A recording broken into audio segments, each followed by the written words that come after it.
entrado en el Colegio Invisible con Lorenzo Fernández Bueno y Laura Falcó.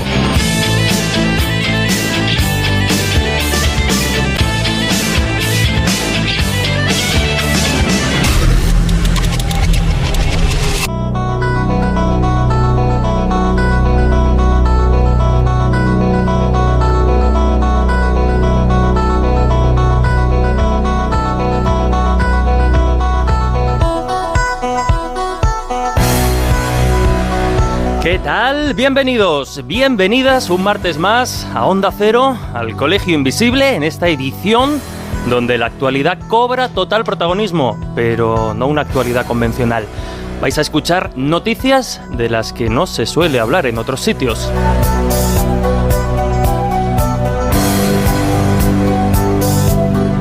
Por supuesto, estarán con nosotros nuestros tertulianos habituales, Juanjo Sánchez Oro, Miguel Pedrero, Carlos Canales, por supuesto también Laura Falcó, a la que vamos a saludar enseguida, y por supuesto David Peñalba a los mandos técnicos.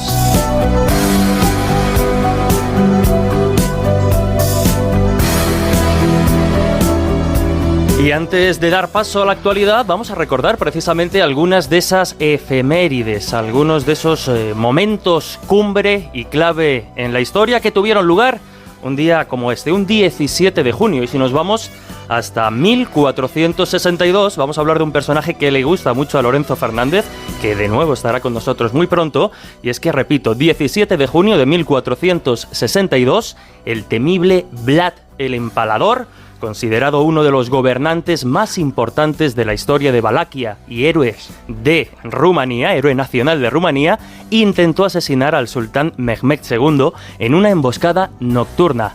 No logró matarlo, pero sí forzó la retirada del Imperio Otomano en Valaquia. Para muchos, este personaje fue la inspiración directa del mismísimo Drácula. Y un 17 de junio de 1885 llegaban al puerto de Nueva York las piezas de un regalo monumental, la Estatua de la Libertad, enviada desde Francia a Estados Unidos en más de 300 cajas, llegaba para ser, construida e inaugurarse un año después. Tardaría más de un año precisamente en ser ensamblada, pero ese día, 17 de junio, comenzó su historia como símbolo de libertad y esperanza.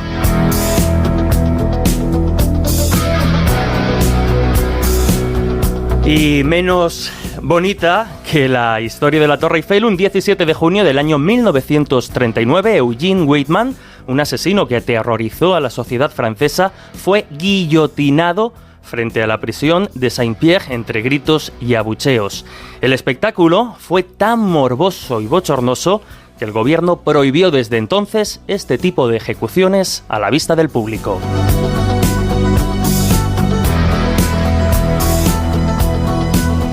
Y una efeméride que nos toca muy de cerca a los periodistas, porque la madrugada del 17 de junio de 1972, 5 hombres fueron detenidos al irrumpir en las oficinas del Comité Demócrata en el edificio Watergate, en Washington.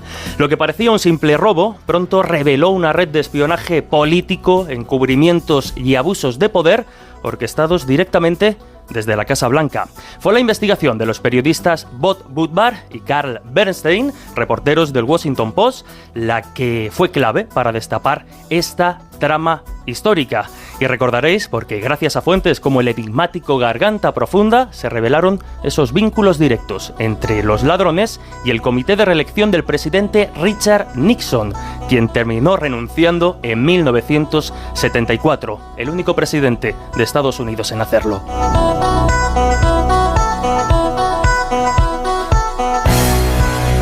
Y ya en 2002, un 17 de junio de 2002, la música también hizo historia, porque la banda Oasis lanzaba Stop Crying Your Heart Out, un himno que arrasó en las listas de éxitos y se convirtió de inmediato en uno de sus temas más icónicos.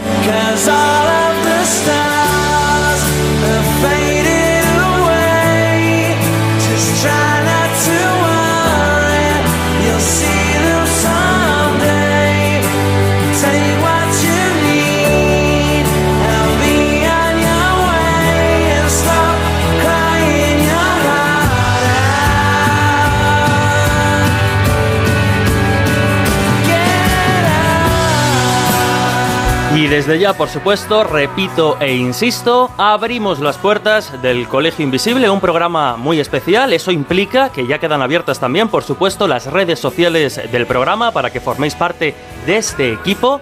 Facebook, en la página oficial El Colegio Invisible en Onda Cero, en X, antiguamente Twitter, e Instagram, @coleinvisibleoc, y por supuesto el número de WhatsApp, donde podéis enviar vuestros mensajes y notas de audio, 628-985-161, con el prefijo 34, si escribís desde fuera de España. Repito, 628-985-161, el número de WhatsApp del Colegio Invisible. Pero si hay alguien que domina precisamente ese entorno, ese punto de conexión con la audiencia, es Laura Falcó, a la que vamos a saludar.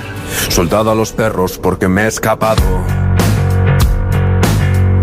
Hunda mi colonia, la nariz del galgo.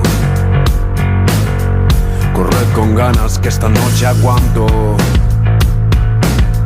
Perseguirme a fondo, quiero hacerlo largo.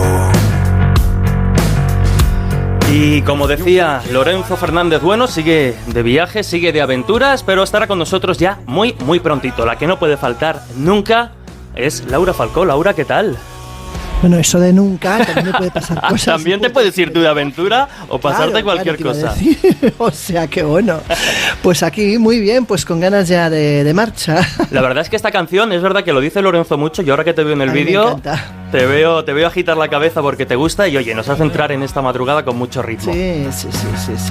Como decía Laura, son muchos los oyentes que se ponen en contacto con nosotros a través de las redes sociales, así que vamos a leer y a conocer algunos de sus comentarios.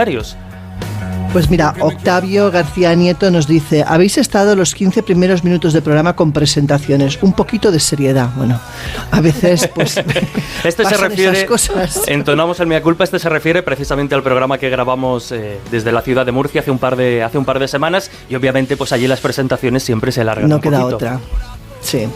Ernesto Garibay Garza nos dice: ¿dónde consigo la versión de Under Pressure que pone de fondo en el corte? Por favor. Pues esto se lo tenemos que preguntar. David. Yo no sé si David o Lorenzo lo sabrán, lo buscaremos. David seguramente lo vamos a buscar y lo colgamos y en redes. Ahora informamos. Dale. Por otro lado, Nena nos dice: wow, genial la versión de Queen Under Pressure, creo que se llama así. ¿De quién es? Al genio musical, gracias. Bueno, pues otro que le gusta la versión. Pues más razones para buscarla. Exacto. Ruth nos dice: hablando de las bases en la Luna o Marte, ¿habéis leído el libro Tierra de Eloy Moreno? Es novela, pero trata muchos de los temas y problemáticas que habéis planteado aquí.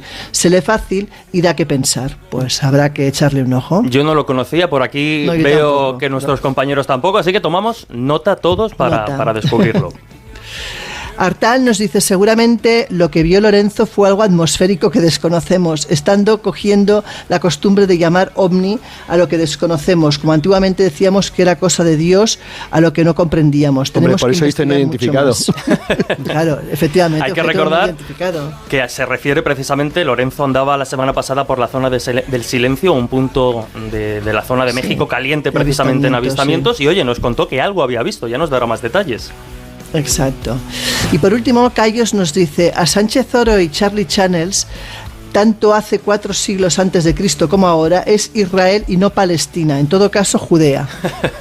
A ver, os cedo la palabra. Bueno, vale, no, sí, pero todo vale, todo no, sí, pero es todo igual vale. Que puedes hacer una referencia geográfica. Sí. Palestina es un término que incorporan los romanos en el siglo II, cuando llaman a la región para que se olvidara un poco el término de Israel. Son ellos los que le dan esa naturaleza política, pero también nosotros hablamos de la España prehistórica y no es que en Altamira... No, es como si hablas, fíjate, de Iberia, de Hispania, es decir, serían términos que, bueno, no son correctos exactamente combinados, pero más o menos todo el mundo indica una zona territorial que además no tiene unas fronteras tan fijas, porque fíjate que Palestina cogen el nombre basándose en los filisteos, un pueblo que vive en la costa, ¿no? Sí, porque ellos cogen la F, es filis, que es la P, LT, porque luego cambia las consonantes, pero bueno, que lo digo, hablamos de España prehistórica y nadie piensa que en Atapuerca se hizo la Constitución, ni nada por el estilo, ¿sabes? Bueno. Estos son los comentarios, pero por supuesto, siendo martes y tertulia de actualidad, también hay noticias muy interesantes, ¿verdad, Laura? Pues mira, hoy hablaremos. Primero, investigadores de la Universidad de Albany han creado un sistema que utiliza inteligencia artificial junto a tecnología punta para analizar fenómenos aéreos no identificados sin depender de testigos subjetivos. Un avance para llevar la investigación OVNI al ámbito del científico y alejar precisamente pues el estigma que hasta ahora tiene. No está mal. Ahora veremos, porque hay mucha chicha, pero hay más. Pues un documental rescata la increíble historia de una ópera compuesta en un campo de concentración nazi y recuperada décadas después con ayuda de una medium que se puso en contacto con los autores fallecidos. Vaya. Voy a hacerlo guarro. Y en diferentes puntos del planeta, un puñado de ballenas jorobadas sorprenden con su actitud a los investigadores. Tras acercarse a embarcaciones y nadadores, liberan anillos de burbujas perfectos que ascienden como señales en el océano. ¿Están intentando comunicarse con los humanos? Nunca me voy a parar. Pues todo eso tenemos preparado para los próximos minutos, pero si os parece, Laura, pues es momento ya de entrar de lleno en la tertulia.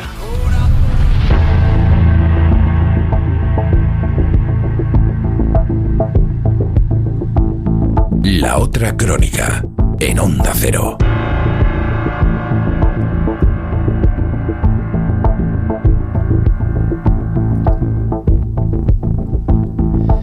Y por supuesto, con Juan José Sánchez Oro, que ya lo hemos escuchado. ¿Qué tal? Buenas noches. Muy bien, aquí. ¿Te has traído hoy una cosa, una ouija de estas antiguas? He traído una ouija muy chula que compré en Baltimore hace unas semanas cuando estuve por allí, que estuve recorriendo un poco. Qué envidia, Laura. Todo el tema de la ouija.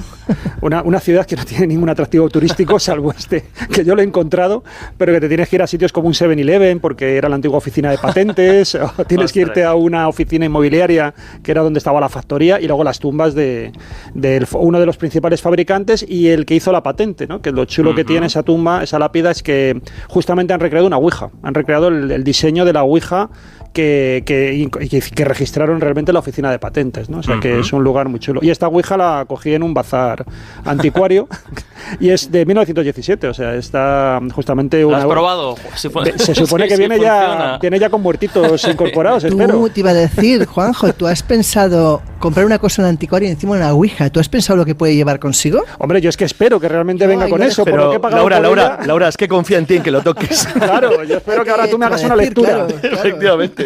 Yo te la voy a dejar una semana y me haces un informe de qué sientes. Un informe. Claro. Tú ya verás cómo se desarrolla un poltergeist en tu casa. Bueno, algún día lo contaré. Bueno, tampoco pasa nada, va y lo firma luego. Bueno, yo creo que tú lo sabes. En la casa donde yo vivo ahora no, pero en la casa de mis padres, mi hermana tuvo un poltergeist. O sea que, que ahí fue un poco como introduje también en estos temas. Y esto lo dice uno de los escépticos. Fíjate. Claro, sí. No, oye, pero yo no niego la evidencia. Lo que quiero es conocer el fundamento, pero no lo niego, no niego el fenómeno. Carlos Canales, muy buenas. Bueno, no había sido presentado, pero es que estaba a huevos. Hay que mantener las formas. Y la semana pasada, que no puedo estar aquí en su tertulia, no hubo oráculo. Hoy sí habrá, por supuesto. Miguel Pedrero, muy buenas. ¿Qué tal? Muy buenas. Pues vengo con un oráculo muy especial, ya veréis. A mí me interesa un poquito, Miguel. A ti te interesa un poquito. Me puede empezar a interesar. A ti te puede empezar a interesar y sobre todo me va a interesar muchísimo a mí. ¿Es sobre la UCO? No demos más pistas. No va por ahí. La UCO está desatada. La UCO yo creo lo tiene que contratar Planeta, ¿no? Porque lo lee todo el mundo. O sea, yo creo que venden más que Carmen Mola o algo así. No sé. Pues yo no sé si lo leerán tanto o si incluso esas lecturas podrían llegar a Marte, que es hacia donde nos vamos en nuestra primera noticia, ¿verdad, Laura? Pues sí, efectivamente, porque en un giro que realmente podría alterar, si es cierto, nuestra comprensión del pasado del sistema solar, el físico y exconsultor de la NASA, el doctor John Brandenburg, ha presentado una teoría no extinta de polémica, la verdad, que sugiere que Marte no solo fue habitado en tiempos remotos, sino que también fue escenario de una devastadora guerra nuclear. De hecho, sus afirmaciones están plasmadas en un libro que se llama Death on Mars, The Discovery of the Planetary Nuclear Massacre, Y apuntan a que una civilización avanzada en el planeta rojo fue aniquilada por un conflicto de proporciones catastróficas hace más o menos 180 millones de años, que se dice pronto. Este planteamiento se fundamenta en el análisis científico y riguroso, se supone, de la interpretación de los datos recogidos por misiones espaciales. De hecho, Brandenburg lo que dice es que hay una serie de isótopos presentes en la atmósfera marciana, como son el xenón 129, y la distribución de elementos radioactivos, como el uranio o el torio de la superficie, que constituyen vestigios de explosiones nucleares pasadas. Según él, esta presencia no puede ser explicada desde procesos naturales o convencionales, sino de eventos de naturaleza nuclear, lo cual, pues imagínate dónde nos sitúa, ¿no? El caso es que desde 2011 este señor ha ido todavía más lejos y sugiere que el color de Marte también es el resultado de esa explosión termonuclear, en este caso natural, y que al analizar los datos del orbitador Mars Odyssey detectó esa concentración anómala de uranio, torio y potasio, y que también además eso solamente podía corresponder, como decimos, a explosiones en el aire, y que además también dice que, por ejemplo, en la región de Cidonia, en aquella región famosa donde surgió toda aquella controversia diciendo que se había una cara o habían pirámides y cosas de ese estilo, pues él vuelve otra vez a insistir que en ese lugar hay formaciones que, aunque según la NASA son meras ilusiones ópticas o fenómenos geológicos naturales, él dice que los recientes análisis de las imágenes de las misiones como Mars Odyssey, la MRO o Mars Express revelan posibles vestigios de objetos erosionados que, en su opinión, podrían ser restos de una civilización antigua. Así que, como te puedes imaginar, pues los científicos están un poco en pie de guerra, no lo ven nada claro, dice que es bomba la que ha soltado osado. La que ha soltado este señor. Es que verlo claro. Claro. Lo curioso es que esto, como siempre, esto es como el cine ya lo habían previsto esto. Carlos, ¿te puedes creer que el otro día nos acordamos? Porque se viene la pantalla profética una vez más, ¿no? No. Es una película una película inglesa, esas que se hacían de serie B de ciencia ficción tan maravillosas, que además, es curioso porque aquí se tradujo como ¿qué sucedió entonces? Pero formaba parte de una serie donde el investigador siempre era el mismo, con lo cual en inglés el original tenía su nombre. Se llamaba Quatermass and the Pit, es decir, el doctor Quatermass, que era el protagonista, y el foso o el agujero. Y es que en el metro de Londres, siempre es en el metro de Londres, igual que la película de los dragones, del Imperio del Fuego, descubren unas excavaciones una serie de extrañas anomalías, que vamos a resumir rápido. Después de una investigación muy profunda por el ejército, llegan a la conclusión de que son los restos de conexión con una antigua civilización marciana que intentó ocupar la Tierra hace millones de años y que se destruyó en un conflicto. Entonces es curioso porque la ciencia ficción ha cogido el tema de la guerra nuclear en Marte de manera muy habitual.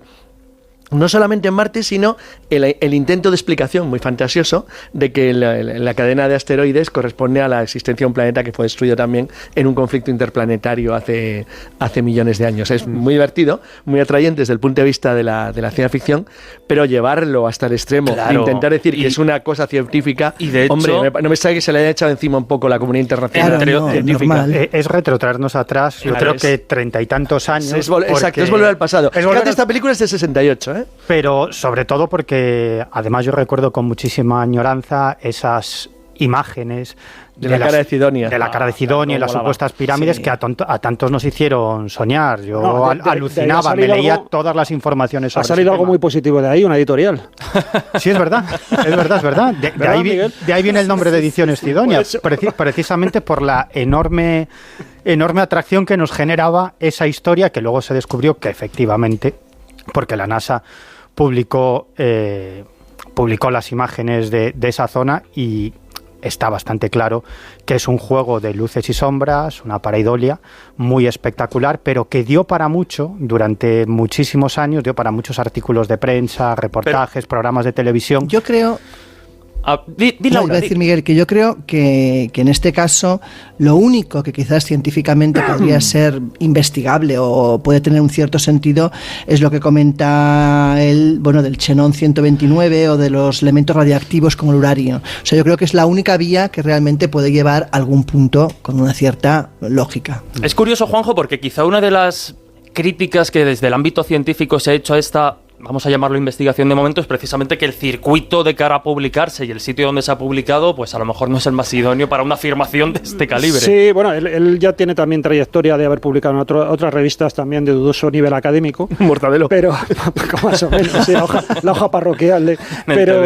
Pero al margen de eso, yo también descarta de una manera así muy fácil el que no pueda haber una radioactividad natural, porque por ejemplo aquí sé que se sabe que en Gabón hay una serie de volcanes que generan radioactividad natural, que son auténticos reactores nucleares naturales, que estuvieron además con una gran actividad hace millones de años, pero siguen funcionando y se detectaron en los años 70, yo creo recordar. Y luego también cuando nosotros estábamos haciendo el libro de OPARS, como una de las cosas también que se hablaba mucho de esto de los OPARS era la posibilidad de que hubiera habido en la prehistoria humana pues una fase de guerra termonuclear, que así parece que hablaba. Sí, la teoría siluriana, por ejemplo, es una variante de ellas. Pero bueno, todo el tema de que Mohenjo-Daro y otro tipo de sitios y tal, te das cuenta de que realmente hay varios fenómenos naturales que pueden generar geología que tenga la apariencia de que realmente haya ocurrido una guerra nuclear, que es, por ejemplo, la caída de un cometa y que explote a determinada altura, pero no directamente impacte, que no deje cráter, que es un poco también lo que él comenta en este estudio. Eso, por ejemplo, se sabe casi con total seguridad que ocurrió en el desierto de Libia. Y eso lo que hace es que vitrifica la superficie de la Tierra, que es el mismo efecto que tiene también una explosión termonuclear, que claro, con la gran cantidad de calor que genera, pues también la arena la vitrifica hasta el punto de que cuando se hicieron las primeras pruebas del proyecto Manhattan, se hicieron en el desierto de Trinity. Y el resultado de la explosión fue la trinitita, que fue ese material que se generó vitrificado en la superficie, ¿no?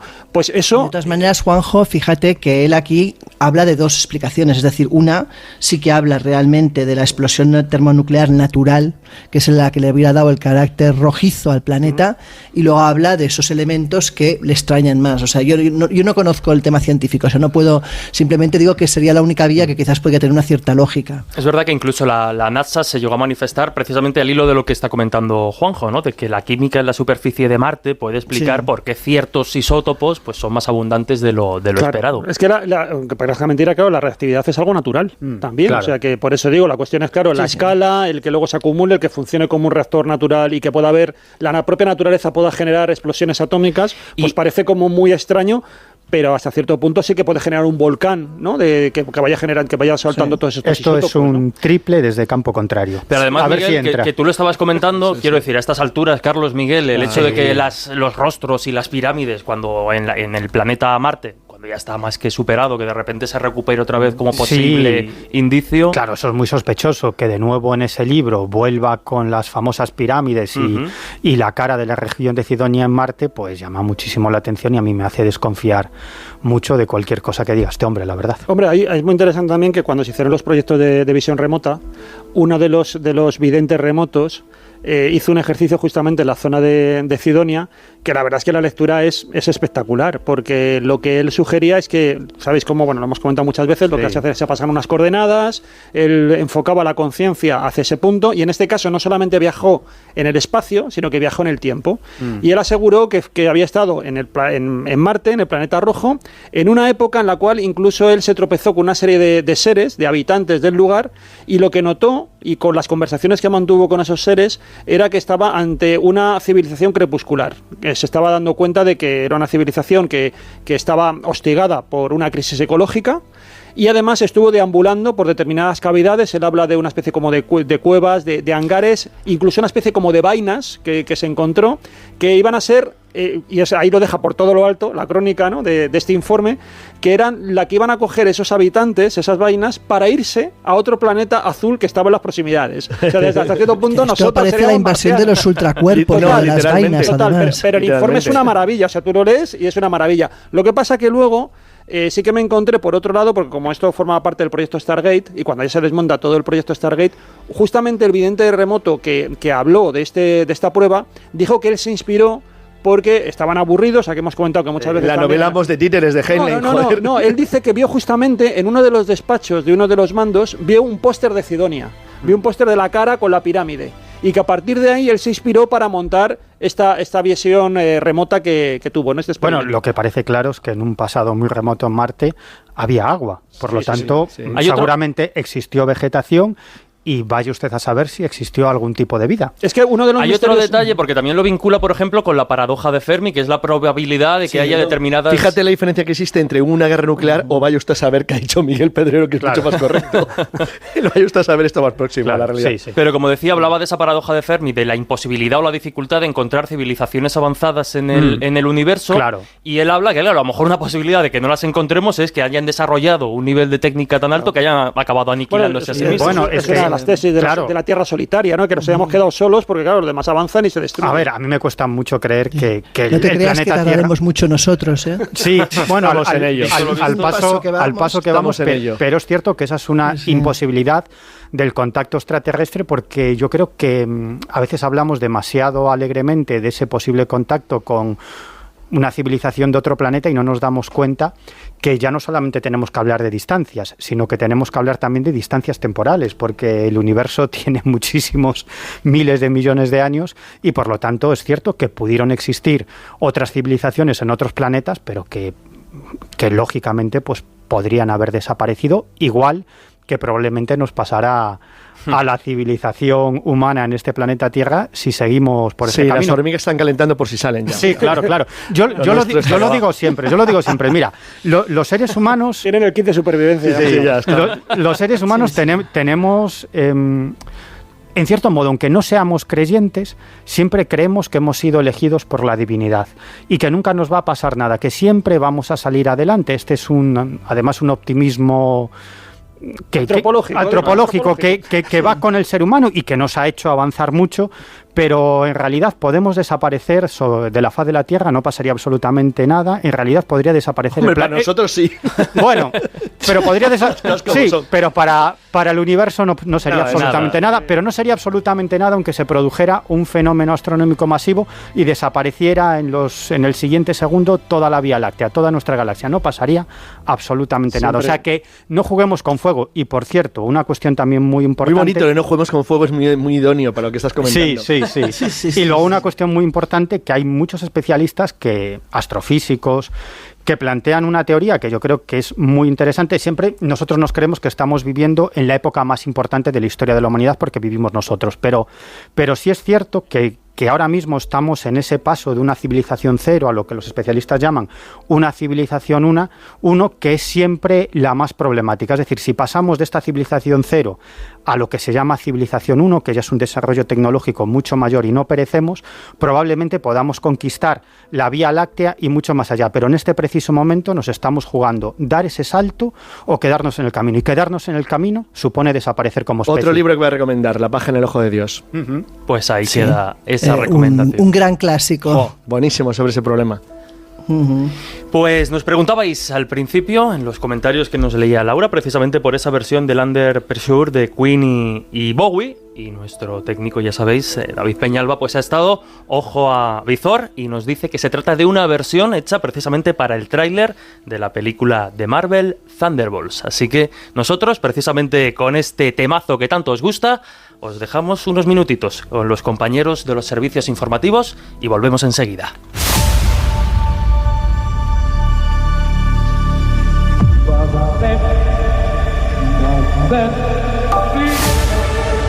En unos minutos volvemos a abrir las puertas del Colegio Invisible en Onda Cero.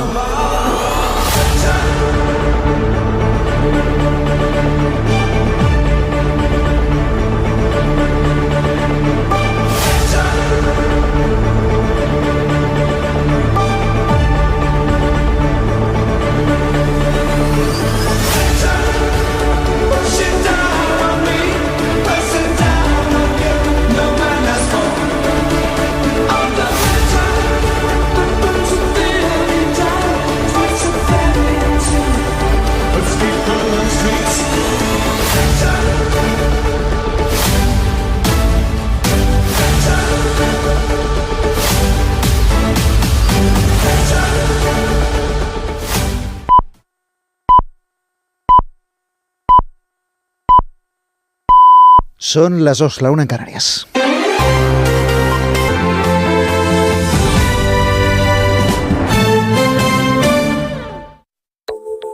El Colegio Invisible, con Lorenzo Fernández Bueno y Laura Falcó en Onda Cero.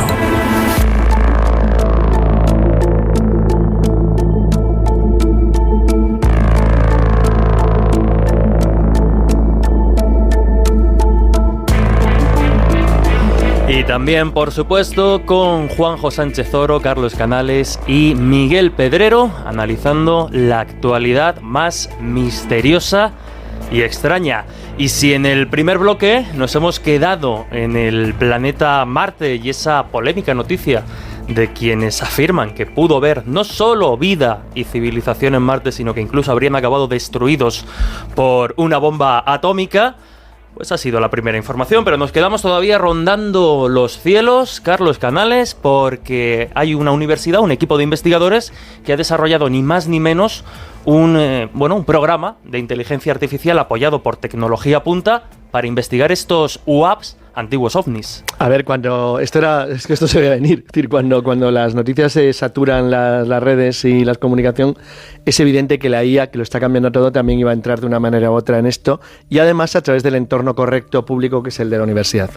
Se trata de la Universidad de Albany, en el estado de Nueva York, que ha desarrollado un modelo para localización de objetos voladores no identificados utilizando todo tipo de tecnología para de esa manera intentar, por lo menos aprovechar la capacidad de computación y de respuesta que tiene la IA, es decir, que es capaz de analizar millones y millones de datos en un tiempo récord, y de esa manera intentar aplicar filtros básicos que permitan obtener algún tipo de respuesta que nos permita por lo menos saber algo sobre el fenómeno OVNI. De hecho, los sistemas que ellos van a implementar incluyen dispositivos ópticos, infrarrojos, radares meteorológicos, detectores de radiación, etc. El objetivo es captar o capturar el máximo número de anomalías posibles en los cielos y luego someterlo a un sistema de trabajo a través de inteligencia artificial que permita buscar alteraciones que puedan resultar significativas y, utilizando luego la IA, el crear una diferenciación entre lo que sería el ruido digital o anomalías meteorológicas, estructurales o de cualquier otro tipo ya computadas y conocidas, con las que no tienen un origen claro o no se ha determinado todavía su causa.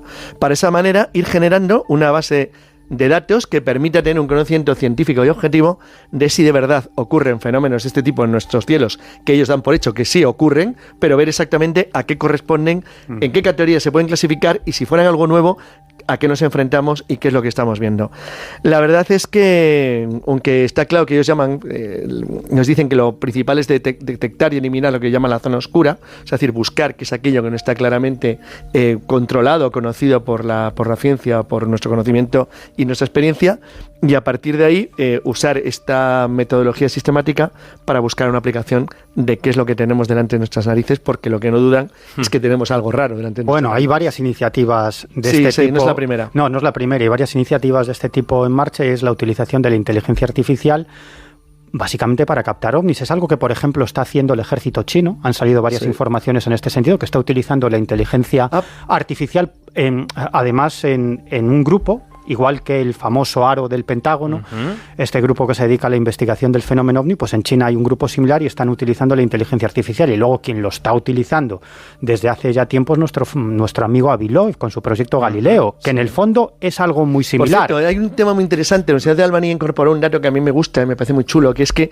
aparte de todo lo que están haciendo, han decidido confrontar a la IA con elementos que os puedan alimentar basándose en todos los estudios conocidos desde 1933. ¡Ostras! O sea, se han ido hacia atrás para de esa manera, con los patrones que generen, intentar cruzarlo, a ver si la inteligencia artificial detecta alguna similitud entre lo ya conocido y lo nuevo que vayan captando. Eso me parece muy llamativo. Bueno, es un poco lo que está intentando hacer Avilov, que puso en marcha ese famoso telescopio. Es que está obsesionado. Está obsesionado, pero el proyecto es súper interesante. Que lo hemos citado aquí mil veces, astrofísico de Harvard. Constantemente está hablando, es que no para. Es jefe del Departamento de Astrofísica de la Universidad de Harvard y él puso en marcha un telescopio con el objetivo de captar naves extraterrestres, ya no ovnis, sino naves extraterrestres. Él ya va a saco directamente, pero es muy interesante porque esto se empezó a construir en julio del año 2021, tardaron 2 años en construir este telescopio, en diseñar y ensamblar todo este telescopio, medio año adicional para calibrar todos los instrumentos y luego un año completo un año entero para analizar los primeros datos preliminares recopilados entre enero y mayo de 2024. Pues después de mayo de 2024 necesitaron prácticamente un año para analizar todos esos datos. Al final captaron 500.000 de objetos observados por este telescopio y al final hicieron un análisis con inteligencia artificial, además con un software optimizado para identificar anomalías entre otra serie de objetos que podrían estar explicados, como por ejemplo, como la mosca que tenemos aquí en el estudio, por ejemplo. Es verdad. Que no es una mosca. Quiero derribar esta mosca, un sistema antiaéreo que nos permita. Aves, es nanotecnología. hojas, nubes, globos, drones, aviones, satélites comunes, etcétera, etcétera. Tienen un software de inteligencia artificial para apartar todo esto. Y al final de las 500.000 detecciones, 500.000 de detecciones, pues han obtenido unas 80.000 anomalías. Y estos 80.000 vuelos anómalos, podríamos decir, se han analizado además manualmente, uno a uno, también utilizando inteligencia artificial, y de estas 80.000 obtuvieron 144 trayectorias que resultan, dicen, ambiguas y extrañas y que están analizando de forma más concreta. Y además ahora lo que están haciendo, porque claro, este telescopio para captar ovnis tiene un problema, y es que no mide las distancias, no sabe a qué distancia están los objetos. Entonces lo que están ahora creando son otros telescopios para triangular. También digamos que construirlos, los van a construir muy cerca de este que está en plena Universidad de Harvard, para triangular y para saber próximamente a qué distancia se encuentran estos objetos. O sea que yo creo que hay proyectos en este sentido súper interesantes. A mí me llaman la atención dos cosas. Por un lado, esa corriente que de un tiempo a esta parte se está pues metiendo dentro del estudio de los UAPs u OVNIs, que es precisamente llevarlo al terreno científico, vamos a decirlo así, para no contar con la subjetividad o aislar, ¿no?, la subjetividad del testigo. Y luego, sobre todo, también en esa línea, quitar el estigma. Bueno, fíjate que nosotros hicimos algo que, pero es verdad, Miguel, que no se puede comparar. ¿Los ufólogos todavía no usáis IA para los casos? Bueno, vais a tener que... A ver, funcionan con tecnología digital, porque tienen testigos que señalan con el dedo, ¿sabes? Y eso tiene mucho. Qué malo es, qué malo es. Pero fíjate, ahora que dices esto, nosotros hicimos algo muy interesante durante la famosa oleada de ovnis en Galicia, que duró desde mediados del año 95 hasta principios del año 96. Fueron aproximadamente, sobre todo 6 meses de muchísima actividad, pero la oleada pudo durar aproximadamente casi un año, y lo que hicimos es recopilar todos los casos que habíamos recogido nosotros, es decir, digamos todos los ufólogos, investigadores gallegos, más todos los casos que había publicado la prensa, que la inmensa mayoría de los casos que había publicado la prensa, pues nosotros también los recogimos, y quisimos hacer un análisis estadístico.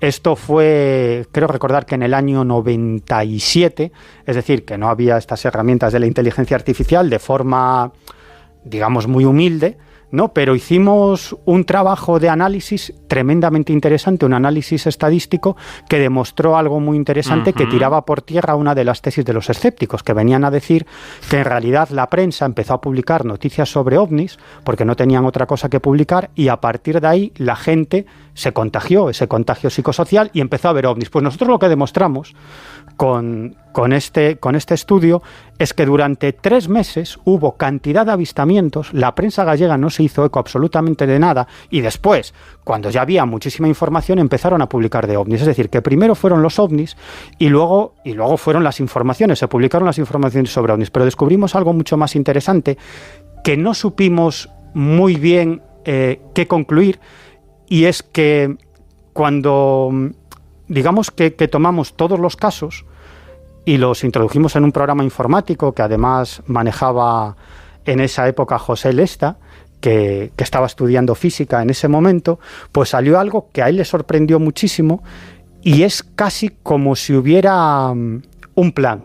Es decir, como si los avistamientos no surgieran al azar, sino que surgieran en unos momentos determinados, en unas zonas determinadas, como si hubiera una pauta. Pero eso ya ocurrió en los años 60, en los intentos que hicieron por todos los medios de hacer categorías y clasificaciones. Bueno, y asociarlo a la proximidad de Marte. A cualquier cosa. Lo asociaron a todo lo imaginable. Pero la conclusión es que había como una especie de pauta. Incluso creo recordar, yo ahí me pierdo mucho, que José Lesta lo llevó a una fórmula, ¿no? A una fórmula matemática y luego un diagrama de barras, ¿no? Y daba la sensación, él decía que daba la sensación como si hubiera una pauta, como si estuvieran planificados muchos de esos avistamientos, ¿no? Bueno, la cosa quedó ahí, no llegamos a más, fue un mero intento muy humilde, muy de andar por casa. Juanjo. Yo creo que estos intentos, además, que como el que ha estado comentando, bueno, tanto Carlos como Miguel, el de Aviloef y el de la Universidad de Albany, inciden en una pauta también que está ahora mismo planteando, bueno, desde que se funda todo el tema y está ya toda la cuestión esta del ARO, ¿no? De la oficina esta de resolución de anomalías aéreas de todos los dominios, y también el informe, si os acordáis, el informe también que hizo la NASA en su momento, que ya parece que ha pasado mucho tiempo, pero también que recomendaban que ahora mismo tenemos mucha tecnología en órbita, tenemos mucha tecnología en el espacio, pero obviamente está enfocada a estudiar determinados fenómenos y está infrautilizada para buscar anomalías. Entonces la idea sería, oye, vamos, ya que tenemos los recursos ahí, que tenemos los instrumentos, vamos a también un poco a afinarlos para que sean capaces de detectar estas cosas que a lo mejor están pasando por su lado y no lo detectan. Bueno, pues va un poco en esa línea de decir, bueno, tenemos tal cantidad de datos, tal caudal de información, mejor dicho, bueno, de datos de momento o de ruido que captamos de todo este tipo de fenómenos, apliquemos la inteligencia artificial que es capaz de transformar ese ruido en datos y ver si así extraemos de ellos anomalías. Porque el instrumental está. Lo que falta es que alguien lo utilice para buscar esa información, ¿no? Porque actualmente se desprecia y ahora ya hay un grupo de académicos que dicen, oye, merece la pena que de aquí sacamos algo. Yo creo que de ahí va a salir información muy interesante. Lo que pasa es que, desde mi punto de vista, el error es siempre el mismo, que tampoco lo podemos considerar un error porque es lógico, ¿no? Que cuando se intenta investigar el fenómeno OVNI siempre se observa desde el punto de vista de civilizaciones extraterrestres que nos están visitando, ¿no? Por lo tanto, yo creo que todavía están en primero de ufología. El fenómeno OVNI es mucho más complicado que naves que viajan por el espacio, entran en nuestra atmósfera y finalmente aterrizan. Es algo mucho más complicado. Porque, claro, que de hecho lo que acabas de decir no se parece a fenómeno en nada. Yo creo que no están buscando eso. Yo creo que buscan es justamente esos patrones de elementos atípicos. Luego ya verán qué naturaleza tienen. Ellos buscan detectar la rareza. Son análisis estadísticos. Y tú cuando tienes la estadística, pues hay unos atípicos. Sí, pero hay que ver, esos atípicos actualmente se desprecian y ahora lo que dicen es pero fíjate, una de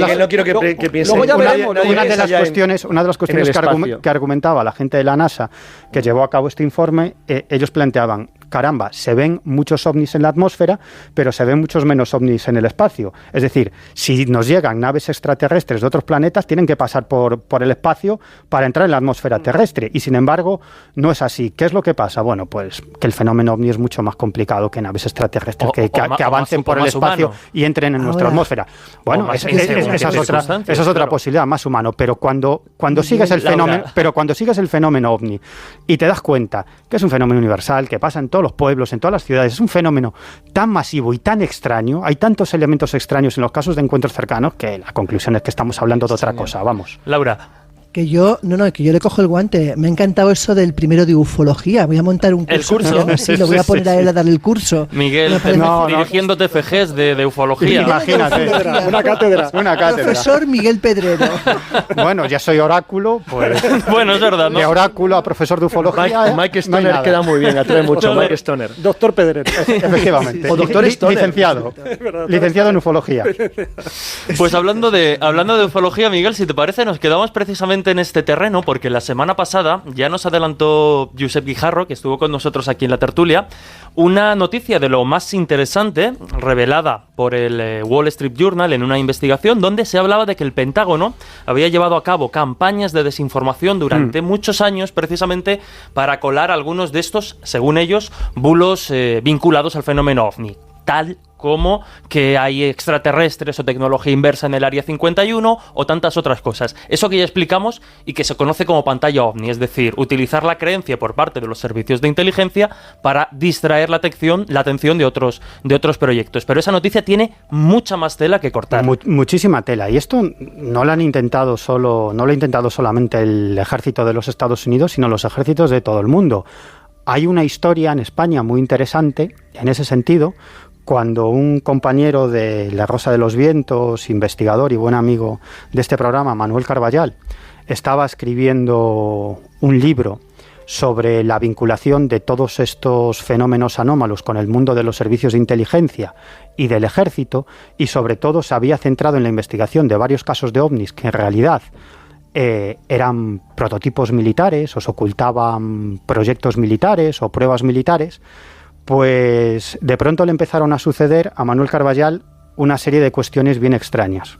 En una ocasión, bueno, para empezar, que le roban el portátil en el que estaba escribiendo el libro. Además, yo recuerdo que esa tarde estaba con él, pero lo más interesante es que un agente del servicio secreto se pone en contacto con él, un agente con el que mantenía contacto desde hacía ya bastante tiempo, y le dice que tiene un informe del CNI sobre el estrellamiento de una nave extraterrestre y la recuperación no solamente de material extraterrestre, sino de cuerpos alienígenas, y que tiene ese informe, que cree que eso se debe conocer, que él considera que es el periodista más adecuado para investigar este asunto y que eso no se puede ocultar porque tiene una relevancia mundial y trasciende el secretismo del ejército español. Total, que al final idean una forma en la cual este agente le pasa este informe a Carballal, que es una cuestión muy peliculera, en un bar, una señal, él entra en el baño, tiene que buscar en la papelera y al final... En vez de preguntar por su nombre, llamarle por teléfono, que las lo que películas, hace cualquier ser normal. Sabes, Carlos, hay que darle épica.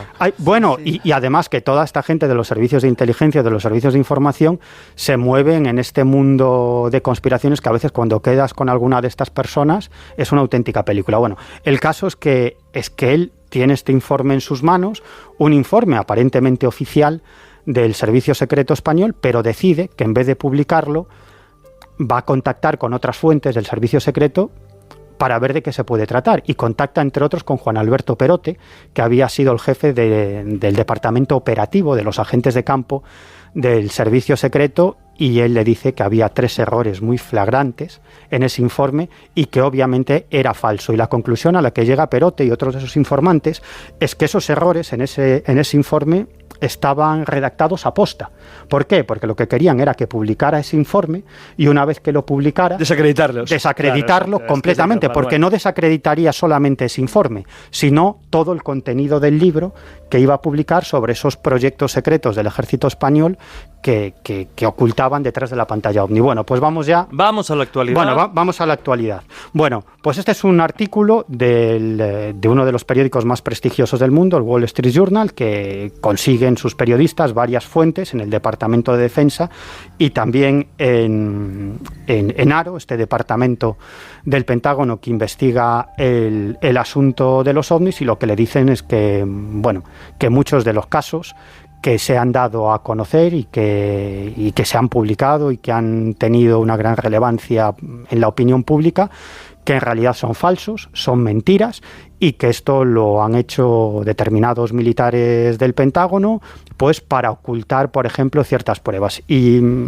se cuentan muchas historias, pero hay 3 muy interesantes. Por ejemplo, se habla de un coronel ahora retirado que además confiesa esto a los periodistas de The Wall Street Journal. Él cuenta que él llevó a cabo una artimaña bastante sencilla, que es acercarse a un bar cercano al Área 51 y dejar allí... Es que suena como a chiste. Suena como el Área 51 es como Asturias, de grande. Si te acercas a un bar cercano a alguna de las fronteras... Hay muchos bares. Seguro que además es el bar aquel típico que es... Sí, que están todos los parroquianos ahí con los camiones esos gigantes. Claro, pero es que muchos en el desierto. Muchos bares y muchos servicios de restaurante de carretera se llaman Área 51. Bueno, pues... Pero entonces están en el kilómetro 51.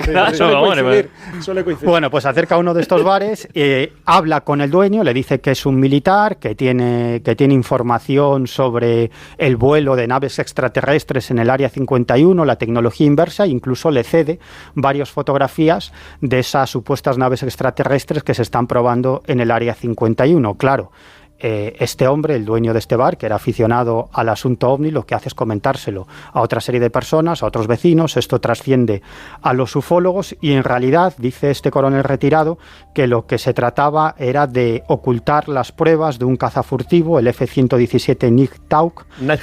Eso, vale, que se estaba probando...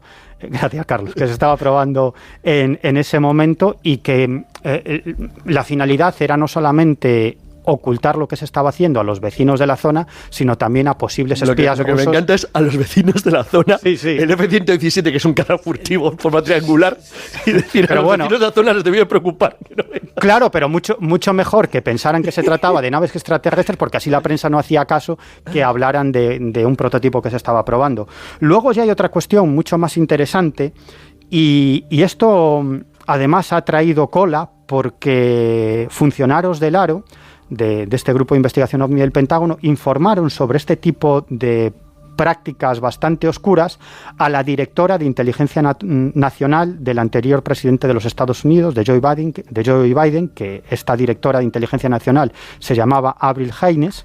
Bueno, pues informaron sobre estas prácticas bastante oscuras que consistían en informar a cientos, hablan de cientos de militares del Pentágono que fueron informados de proyectos secretos de tecnología inversa, es decir, que les informaron sobre la recuperación de naves extraterrestres y cómo se utilizaba esta tecnología para crear todo tipo de aeronaves y de tecnología militar. Entonces les hacían firmar incluso un documento de confidencialidad, iban más allá en muchas ocasiones, los amenazaban a ellos y a sus familias, no solamente con juicios militares, sino con matarlos, con ejecutarlos a ellos y a sus familiares. Están hablando de cientos de militares. La pregunta que se hacen los periodistas de Wall Street Journal es si esto era una especie de novatada o en realidad era mucho más serio. Era, por ejemplo, una prueba de lealtad o un intento deliberado de engañar para esparcir desinformación, para que esos militares se lo contaran a otros militares.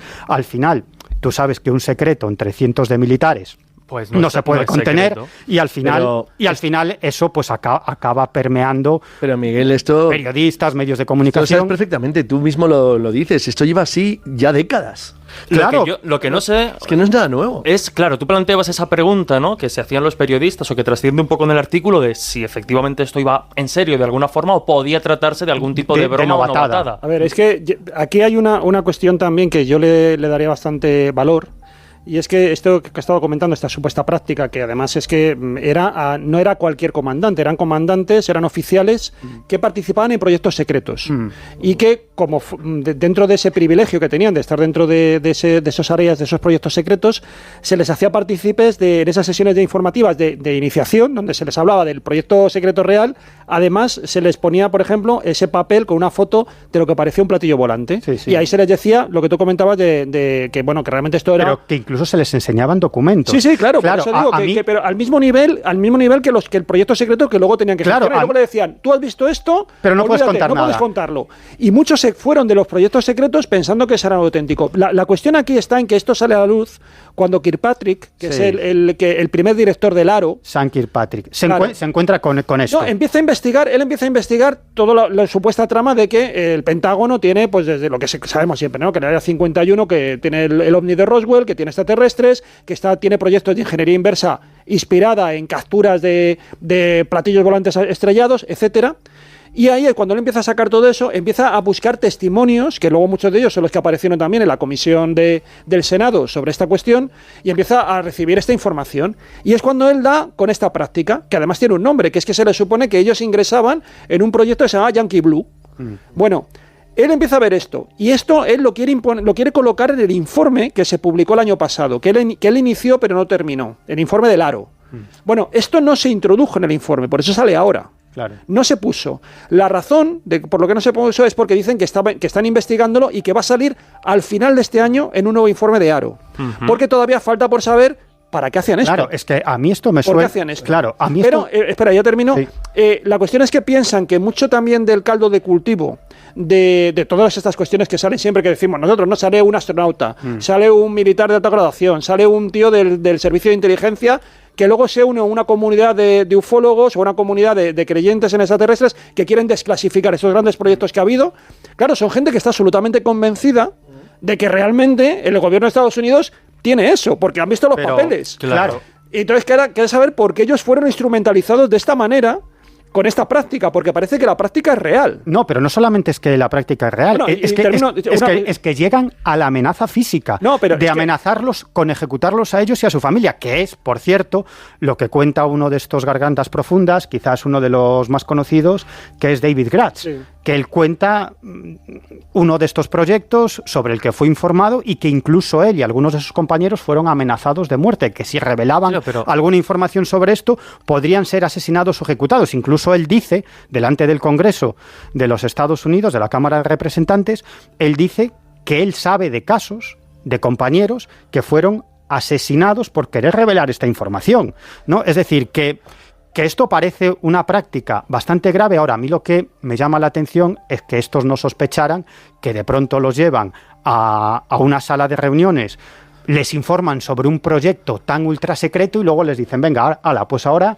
a vuestra casa habéis visto esto, pero no podéis contar nada. Les dedican luego, ellos gestionaban otra cosa. Claro, ellos gestionaban otra cosa. La cuestión está en que cuando... Si la pregunta es lo que va a mí, ¿para qué me cuentan este rollo? ¿Para qué me cuentan este rollo, no? Por eso si soy, yo qué sé, soy ingeniero de mantenimiento de la base de tal, ¿para qué me cuentan este y luego me dicen, no puedes contar nada y si cuentas algo te matamos. Hombre, ¿para qué me lo cuentas? Dice, hombre, pues no me invites. Claro. ¿Para qué me una hamburguesilla o un café? La flipada del asunto también es que cuando Kirkpatrick lo comenta con la que tú has comentado, ¿no? Con la directora de Inteligencia Nacional, con Haynes, ella se queda flipada también, dice, ¿qué ha pasado? Empieza a preguntar, oye, ¿por qué estamos haciendo esto? Y emite una orden interna para que se deje de hacer. Claro. O sea, que ni siquiera ella sabía por qué se estaba llevando a cabo, pero sí que lo que hace es ya neutralizar que esta práctica se siga en marcha. O sea, lo cual demuestra que sí que existía. Mira qué follón en todo esto. Es una cosa rarísima. Pero luego vamos a ver si en el siguiente informe se aclara. Pero luego hay algo que a mí me parece mucho más tremendo, que esto ya subimos no un escalón, subimos 100 escalones más, y es que los periodistas de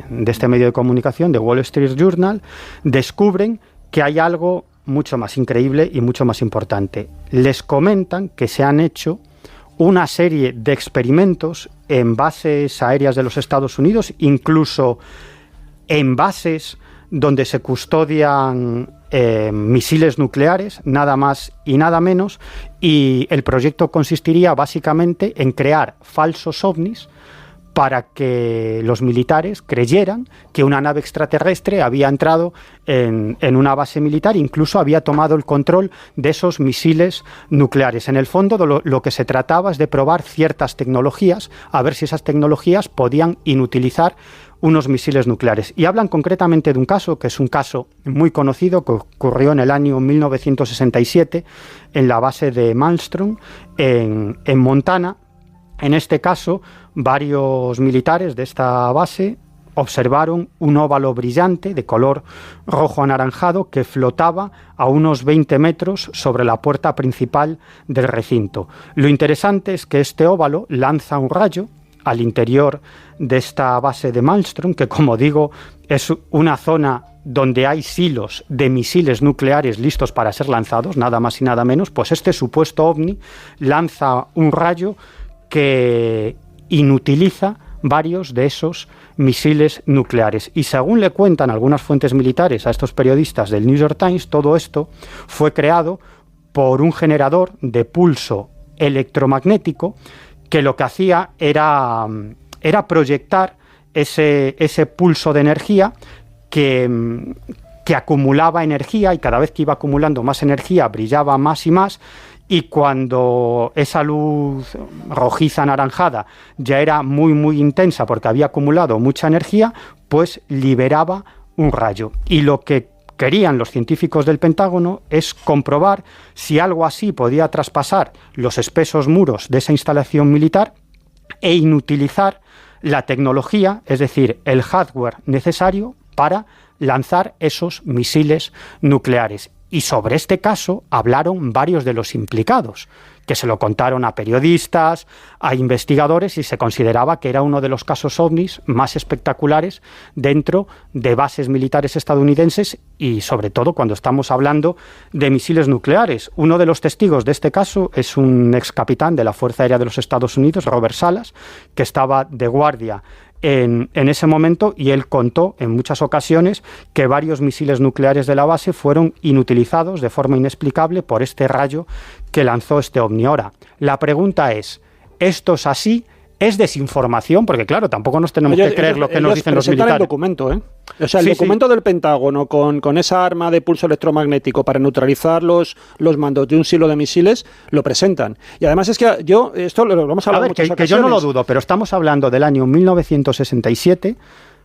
Seguramente existía esta tecnología y se podía utilizar como ellos dicen, pero claro, si no nos creemos cuando los militares hablan de tecnología extraterrestre, pues hombre, cuando hablan de estas cosas, pues a lo mejor tampoco nos lo tenemos que creer tan claramente, que yo no lo sé, que probablemente es así. Yo llevo el razonamiento por otro lado, y además lo hemos comentado en varias ocasiones. A mí siempre me causa mucha extrañeza que de pronto, como muchas veces habéis estado contando los ufólogos de un montón de casos, que llegue un objeto desconocido, te paralice los mandos de una central nuclear o te paralice los mandos, en este caso, de un silo de misiles nucleares, y el ejército de Estados Unidos diga, bueno, no pasa nada. Hombre, la reacción yo creo que tiene que ser proporcional a lo que es la acción intrusa. Bueno, y lo que no es normal es que el Pentágono dijera, no pasa nada, si tampoco los ovnis. Un departamento extraño con 22 millones que no pagan ni con eso no pagan ni un caza, para 5 años, y yo no lo entiendo porque esa intrusión es tan grande y tan grave que no me puedo creer que ellos mismos no supieran que son ellos. Esta discusión se va a quedar aquí. Termina rápidamente, Miguel. Esta discusión y terminamos porque hay más información. Vale, la hemos tenido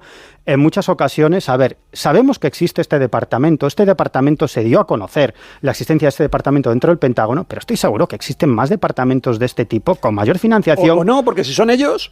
Claro, ¿para qué vas a usar más dinero? Es que si son ellos... ¿Para qué vas a usar más dinero? Vamos a ver. Sí. Cuando estudias el fenómeno OVNI te das cuenta que, bueno, algunos casos militares, obviamente se puede hablar de prototipos secretos de... Pero la reacción es muy pequeña. Yo no voy a decir pero la reacción no tiene ningún sentido. O sea, se te mete una tecnología... Pero vamos a ver, Juanjo... Te anula, ¿tú sabes lo que vale un silo nuclear para que te llegue algo de fuera? Y con nada, que no sabes qué es, te lo neutralice. Pero es que hay casos... Te quedes todos así, que suenen los grillos, te quedas así y no haces nada. Pero escúchame, hay varios casos... Salvo que sepas que son ellos. Bueno, no sé si son ellos, pero hay casos mucho más espectaculares en los cuales estos ovnis, y no solamente... Porque la tecnología ha ido mejorando no solamente en el ejército, dentro del ejército de los Estados Unidos, sino en la Unión Soviética, que esto, fuera lo que fuera, activó los misiles nucleares y por segundos estuvieron a punto de lanzarse. Es decir, a mí me cuesta mucho creer que se hagan ensayos de este tipo que están por segundos a punto de lanzar un misil nuclear con carga. Yo no creo que estuvieran por segundos. A mí lo que me cuesta es... A mí me cuesta mucho controlar esta mesa, Laura. No nos hacemos con ellos. Y por cierto, y ya para terminar, 30 terminamos, segundos. Voy a cronometrar, venga, 30 segundos. 30 segundos. 26, vamos a ver. 15 para él y 15 para mí. 22. Sin irnos a los casos en Estados Unidos. Yo sabéis, he seguido muchos casos de ovnis en bases militares españolas. Lo sabemos, 25 segundos. Yo he hablado con varios de los militares que han realizado la encuesta, la investigación oficial sobre estos casos. Algunos se han desclasificado y la mayoría no se han desclasificado.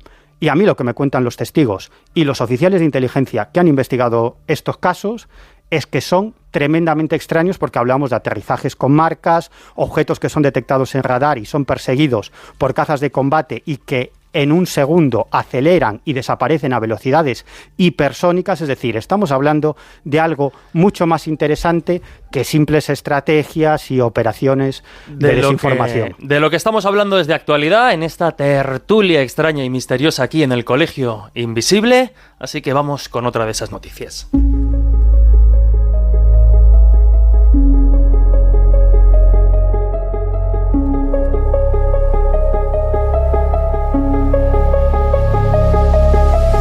Entra con nosotros en el Colegio Invisible, martes y jueves de 1:30 a 3 de la madrugada, en Onda Cero.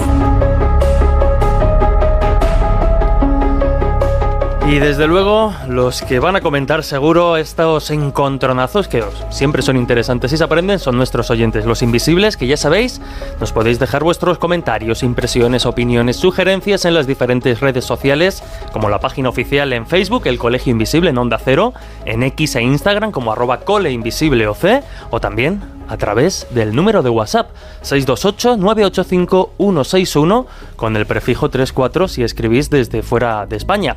Y vaya si escriben, ¿verdad, Laura? Sí, pero yo te voy a decir una cosa, ¿eh? Yo voy a hacer una colecta para buscar micros de estos que se apagan. Como en los debates. Sería fantástico. Uy, a Miguel vamos lo a dejan por los a medias. Comentarios. No, lo matamos. Un coitus interruptus. Total. Bueno, vamos a por los mensajes. Pues Real Jesús dice: he dejado de escucharlo porque no ponéis una sinopsis de lo que van los capítulos, y viendo el ranking de ebooks no solo he sido yo. A ver, es que es imposible, porque muchos de estos capítulos no son monográficos. ¿Qué vas a poner? O sea, una retaíla... Hay un refrán que dice que se fastidia mi capitán que hoy no como rancho, ¿no? Pues me parece que es un poco lo mismo. No lo quiere escuchar, pues... Bueno, pero precisamente... Creo que se fastidia a él, ¿no? Exactamente. Lógica. Pero eso no le... Fíjate... Ahí está. Es que es gratis, hay otro oyente que le contesta, hay otro oyente que la contesta y dice, Agatha Christie dice lo siguiente, pero ¿y lo que mola a mí me encanta. Los escucho absolutamente todos y de vez en cuando al azar selecciono uno y lo vuelvo a escuchar como si fuera la primera vez. Más positivismo, por favor. Pues sí. Bueno, pues eso. Es que la gente no quiere un mundo con sorpresas, no sé por qué, con lo bonito que es no saber, claro. Sí. Bueno, ya veis que como siempre hay opiniones para todos los gustos. Hay para todos los gustos. Aitor dice, decidle a Josep, por favor, que es radar, no radar, como él lo pronuncia. Bueno, pues sí, se lo transmitiremos. Mira que él tiene conocimiento profundo de todo el tema aéreo. No, pero ahí también puede tener que ver con el catalán, claro. Que a veces el acento se pone en forma distinta, pero bueno. Seguimos. Down dice, hombre, decir que el piano de gatos tenía cierta gracia, no sé si a Jesús Ortega le haría gracia si fuera suyo el gato. Y si el piano lo hicieran con personas, pues eso, con perdón, puñetera la gracia hace.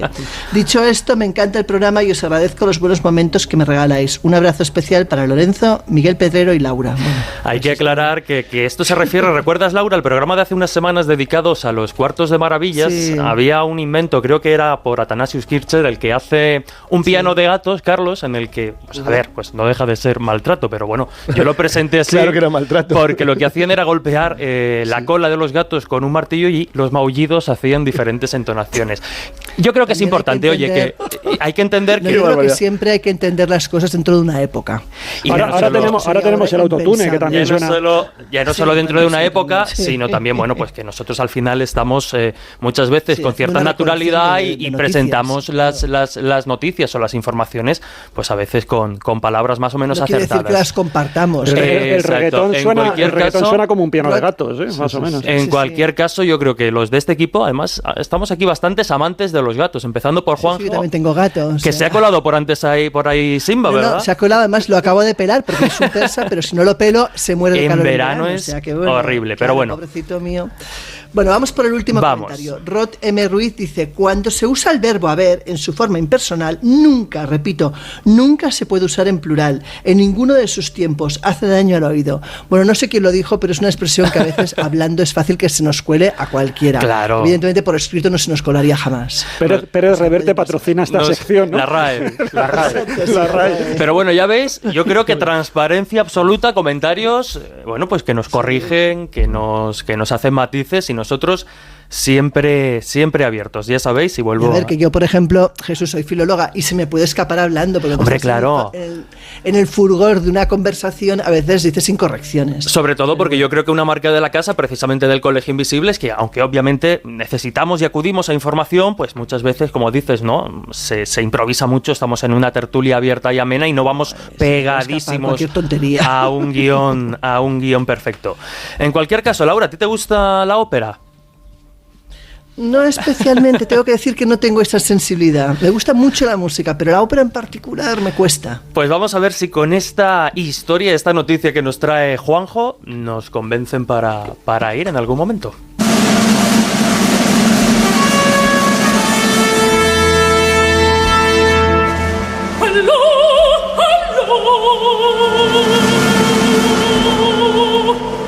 Achtung, Achtung! Im Namen seiner Majestät des Kaisers Oberall! Wir zu Gottes Gnade! A ver, Juanjo Sánchez Oro, ¿por qué está sonando esto ahora mismo aquí en los micrófonos del Colegio Invisible? No es una grabación de Koldo, que ahora está muy de moda, ¿no? Se escucha mucho más clara que las grabaciones de Koldo. Esto es, bueno, más o menos va sonando y algunos habrán notado que tiene cierto parecido, es un poco una distorsión del himno alemán, esta parte. Y bueno, es un fragmento de una ópera que se titula El Kaiser de la Atlántida. Esta semana he estado viendo un documental, porque lo han subido, ya se hizo hace unos años, pero lo han subido ahora, ya está disponible en una de las plataformas que hay ahora mismo audiovisuales, que es Filmin, que no es de las más conocidas, pero sí que tiene, la verdad, a mí me gusta mucho, porque tiene sobre todo mucha producción europea, mucha producción así, casi de arte y ensayo en muchas ocasiones, ¿no? Y bueno, pues es un documental que a mí me ha dejado fascinado. Son casi 70 minutos, o sea que tampoco es que sea muy largo, pero tiene una historia que yo la desconocía y la verdad es que es una pena porque la tuvimos muy cerca, porque justo esta ópera que está sonando se estrenó hace unos años en el Teatro Real. Aquí. De Madrid. Y se estrenó y justamente el documental comenzó, esto lo ha hecho un argentino que se llama Sebastián Alfie, no sé si se pronunciará así, se escribe así, Alfie, y él lo que hizo fue, quería documentar justamente cómo se estaba preparando esa ópera, porque el director del Kaiser de la Atlántida aquí en Madrid era un argentino que era Gustavo Tasbacchio. Bueno, pues siguiendo su trabajo empezó, claro, a interesarse por cuál era el origen de esta ópera.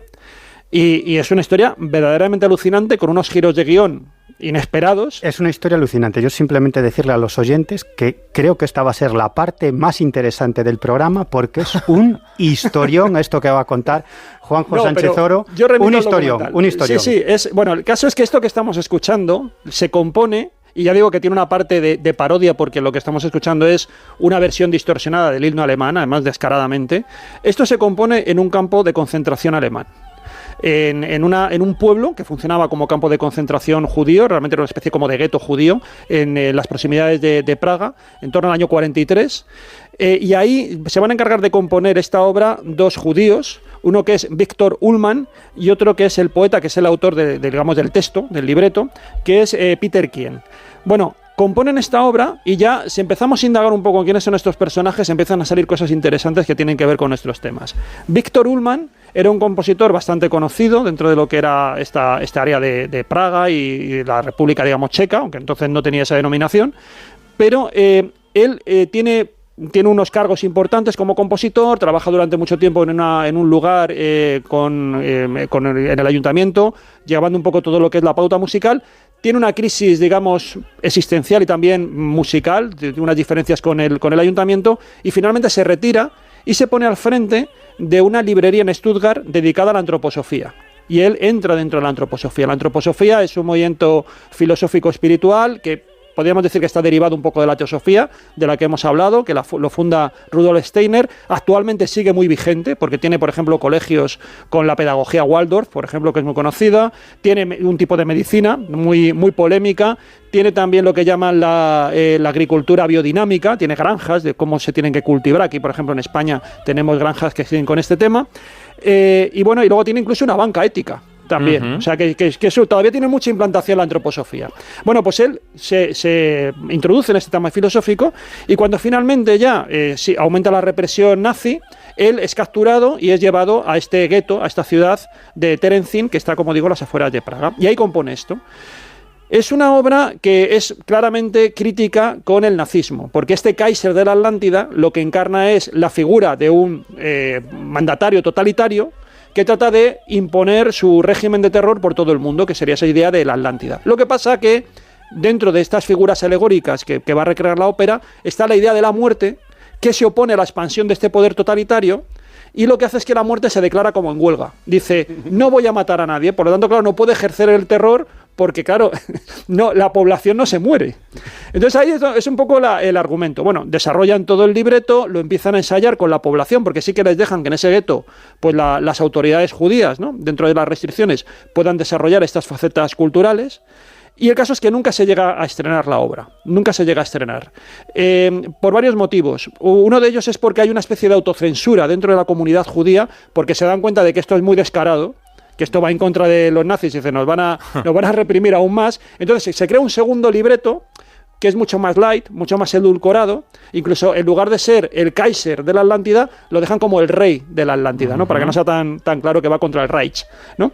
Bueno, pues resulta que al final, no sé, aunque hay ensayos y tal, estos, tanto el poeta como el compositor, son enviados a Auschwitz y allí mueren, con los familiares y tal. El libreto, los gasean. Los gasean, sí, los gasean. Bueno, se supone que sí, porque no hay registros, pero se supone que sí, porque evidentemente Auschwitz no iba precisamente a jugar al golf.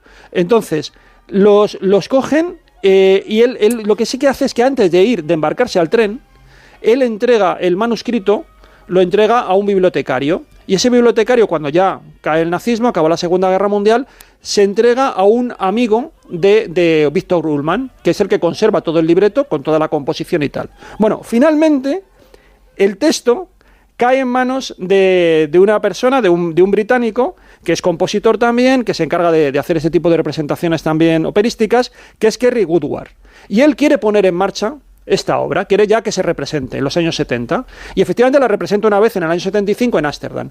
Pero ahora, él, después de que la representa y nota como ciertos fallos en la estructura de la obra, dice... Ahora viene lo bueno. Claro, dice, voy a consultar, dice, a ver, ¿qué está pasando aquí? Hay cosas que no me encajan. De hecho, él se encuentra el libreto bastante desordenado, porque claro, eso lo encuadernaron como pudieron, y aunque ve que incluso fallan algunas armonías y tal, dice, joder, esto no me termina de cuadrar.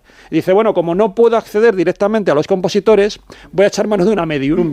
Una medium que es muy conocida, que nosotros la conocemos muy bien, porque murió en el año 2001, sí. Y es una persona que canalizaba a través de estas sesiones mediúnicas, a través de trance, canalizaba a grandes compositores musicales. Y es Rosemary Brown. Entonces, bueno, en el documental lo curioso es que Kerry Woodward guardó las grabaciones de las sesiones con Rosemary Brown. Ajá. Y en esas sesiones se apareció Victor Ullmann. También se aparece el otro poeta, pero parece que no habla nunca, pero Victor Ullmann sí. Y le empieza a corregir cuestiones del libreto. Le dice incluso cómo tiene que mejorar determinadas cosas. Él había hecho unos arreglos y le dice, no, desde el más allá, no, mira, hazlo mejor de esta otra manera. Por ejemplo, una campana que él había hecho que fuera muy armónica, desde el más allá le dijo Ullmann, no, esto yo quiero que lo hagas de otra manera. Y dijo, joder, es que esto es mucho más brillante de esta manera que como tú me lo estás diciendo. Por lo tanto, hubo muchas cosas que en principio no estaban en orden, y gracias a la acción creativa de Rosemary Brown, bueno, pues él ganó mucho. Y así es como luego se ha representado, con estos añadidos del más allá. O sea que esta es un poco la historia, así muy en breve. En el documental está mucho más desarrollado. ¿Recordamos el título del documental, Juanjo? El Kaiser de la Atlántida. Ahora mismo está en Filmin, no sé si en alguna otra plataforma, yo lo he encontrado ahí. Y creo que se hizo en el año 23-24, creo que es cuando se hace, y ahora ya lo tenemos aquí en esta plataforma. Además, se estrenó en circuitos muy concretos y ahora ya sí que es además, tengo entendido que la primera vez que se encuentran es después del estreno en Ámsterdam, sí, de esta ópera, y que la propia Rosemary Brown ve a un compositor, a alguien que le habla en alemán, que él no sabe quién es. En un rincón de la sala. En un rincón de la sala, que no sabe quién es. Entonces le describe las características físicas de este hombre y lo que le está diciendo, porque aunque hablaba alemán, él también veía a otro de los grandes compositores, a Liszt, que era uno de los que se le aparecía habitualmente, que traducía del alemán al inglés. Y finalmente, Kerry Woodward, este compositor y director de orquesta, dice, caramba, sí, este es Victor Ullmann, pero es que además las correcciones que le hacen las partituras, que Rosemary Brown no conocía las partituras, no había visto las partituras, lo que le dice es, en la página 11 tal, en la página 43 tienes que hacer esto, y ella no conocía la partitura. O sea, es un caso alucinante. Sí.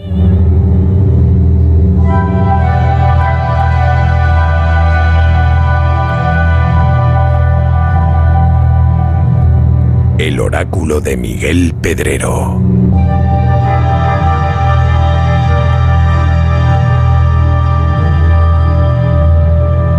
Oír la voz de Miguel.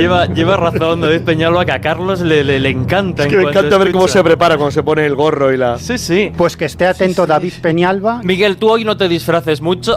Esto que le voy a contar, le va a interesar mucho. Pues Miguel, mucho. Hoy no te pongas la peluca, porque además vamos con poquito tiempo, vale. no da tiempo está a caracterizarse del todo. Sí. Vamos con ese oráculo que, como decíamos al principio, a mí también puede empezar a interesarme. A ti te puede interesar, te está empezando a interesar, a David Peñalba y a mí nos interesa muchísimo esto que voy a contar, y es que esto de la calvicie se va a terminar de una vez por todas. David Peñalba y yo vamos a aparecer en 3-4 años, calculo yo, con una melena hasta la cintura. Vendedores de crecepelo. Y vamos a disfrutar de nuestro pelo. Y todo esto viene por un ensayo que además se llevó a cabo en un hospital de aquí de Madrid, en el departamento de dermatología del Hospital Clínico San Carlos de Madrid. Se hizo un ensayo con una serie de ratones que no tenían pelo y el 50%, lógico, y el 50% de estos ratones recuperaron la totalidad de su pelo. Y mira cómo se alegra. Bueno, además esto es muy interesante porque es una terapia que combina células madre procedentes de la grasa corporal con una molécula energetizante para prevenir y tratar la alopecia. Esa molécula se llama tritosfato de adenosina. Y bueno, parece ser que hasta ahora, están probando con ratones, van a probar con animales, pero esperan que... Tú te ofreces voluntario, ¿no? Bueno, no sé si voluntario, porque Miguel de Cobaya. Están empezando, ¿no? Dicen que los experimentos no culminarán por lo menos hasta dentro de 5 años, están con las siguientes fases, con los siguientes ensayos clínicos. Dentro de 5 años vamos todos, me parece. Y Nos enseña Carlos una foto de Mortadelo con peluca. Y en unos años plantean que ya se pueda experimentar con humanos. He de decir que solamente es para un tipo de calvicie, ¿eh? No es para todas. Ajá. Es para un tipo de calvicie, pero es la más común, que afecta al 80% de los hombres, y al 60% por estadística, y al 60 o 70% de las mujeres. A ti es la esta es la que me va conquistando a mi terreno. Efectivamente, ¿no? Porque se llama alopecia androgénica, que es la más común, y en los varones pues empieza o se inicia pues por la zona frontal del cráneo, por esas clásicas entradas, ¿no? Esas son las nuestras, y bueno, parece ser que la causante es una molécula determinada y que con esta terapia es posible que vuelva a crecer el pelo como si no hubiera pasado nada. Va a ser económica. Esto es la ruina de Turquía. ¿Tienes que tener algo todavía que se conserve o te pueden regenerar aunque ya no te quede nada? Bueno, no lo sé, pero lo cierto es que si esto al final acaba en buen puerto, yo creo que los que han desarrollado esto se van a hacer multimillonarios. Esto va a ser tremendo. La profecía de aquí a 5 años, adiós a la mi profecía es que de aquí a 5 años David y yo vamos a aparecer con melena por la radio. Como los cantantes de Europe. Pues nosotros, de momento, y por el momento, nos despedimos tal y como estamos. El oráculo de Miguel Pedrero.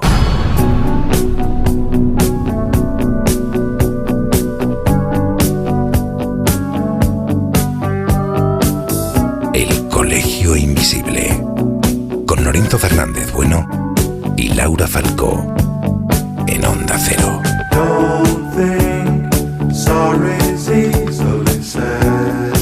Ay, Laura, ¿con qué cosas nos sorprende Miguel?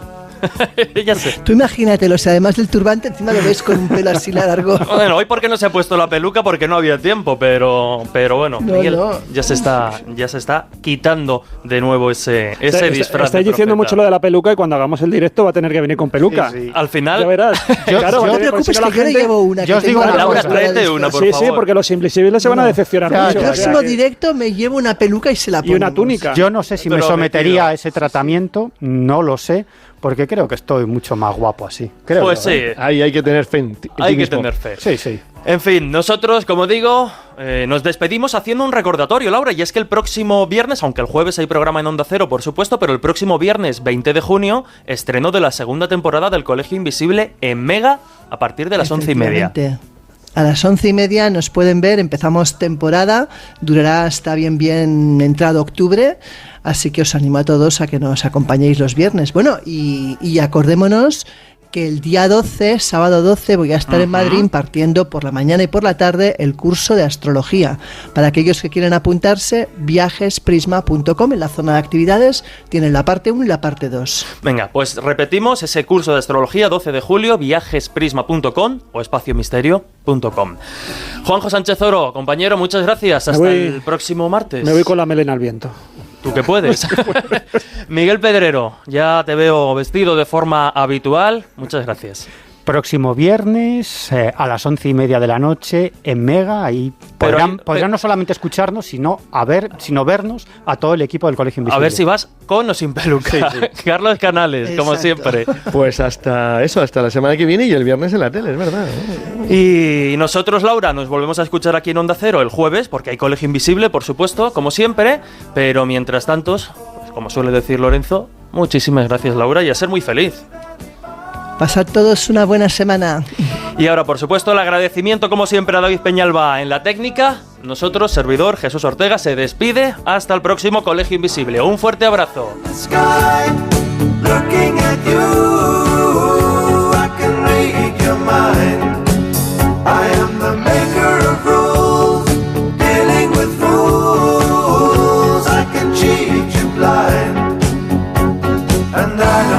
See any